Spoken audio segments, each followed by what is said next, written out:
আসসালামু আলাইকুম।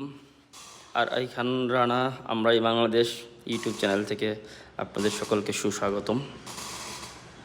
চলে আসলাম আরেকটি ইউটিউব ভিডিও নিয়ে। এই ভিডিওটি হচ্ছে হযরত খানজাহান আলী রহমাতুল্লাহ আলাইহি এর প্রতিষ্ঠিত ৬০ গম্বুজ মসজিদ নামে, যেটা আমরা সারা বিশ্বব্যাপী পরিচিত, সেই মসজিদের দিঘির পাড় নিয়ে। তো আমরা ৬০ গম্বুজ মসজিদে আসর নামাজ শেষ করে এই দিঘিটা ঘুরতে গেলাম। এটা ছিল আমার প্রথম ভিজিট এই এলাকায়, বাগেরহাট বলেন, ৬০ গম্বুজ মসজিদ পুরো এলাকায় আর কি। তো আসলেই অভিভূত এই মসজিদের পিছনে যে দিঘিটা আছে, দিঘির পিছন দিয়ে হাঁটিয়ে হেঁটে যাচ্ছি এবং চারপাশটা দেখার চেষ্টা করতেছি। অনেক সুসজ্জিত, অনেক বড় দিঘি, অনেক বড়, কম করে হলো 30 বিঘার কম হবে না, বেশি হইতে পারে, মানে এটা আমার ধারণা আর কি।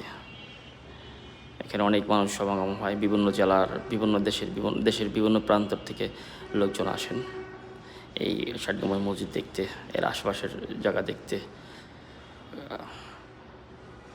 তো আসলে ৬০ গম্বুজ মসজিদ নাম ৬০ গম্বুজ, কিন্তু এখানে গম্বুজের সংখ্যা হচ্ছে ৮১টি। আর দেখেন কি সুন্দর লেকের পাড় দিয়ে সুন্দর রাস্তা, দিঘির পাড়, এই রাস্তা দিয়ে আমরা হেঁটে হেঁটে যাচ্ছি এবং একটু দিঘির ওই পাড়গুলো দেখানোর চেষ্টা করতেছি। ওই একদম ওই পাড়ে কিছু, ওই পাড়ে যাওয়া হয়নি যদিও, এপার থেকেই দেখলাম। সুন্দর, একদম সবুজ গাছগাছালিতে ভরা। যদিও গিয়েছিলাম সন্ধ্যার একটু আগে, মাগরিব আসর নামাজ শেষ টাইমে, মাগরিবের একটু আগ দিয়ে। তো ভালোই লেগেছে আমার। ইচ্ছা আছে, আল্লাহ যদি বাঁচায় রাখেন, তৌফিক দান করেন, সুযোগ হয় আরেকবার ঘুরতে যাব এই এলাকায়।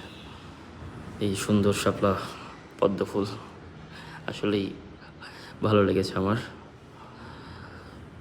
সর্বোপরি এই দিঘিতে পানিতে নামা হয়নি, যদি কখনো সুযোগ হয় এরপরে নামার ইচ্ছা আছে ইনশাল্লাহ।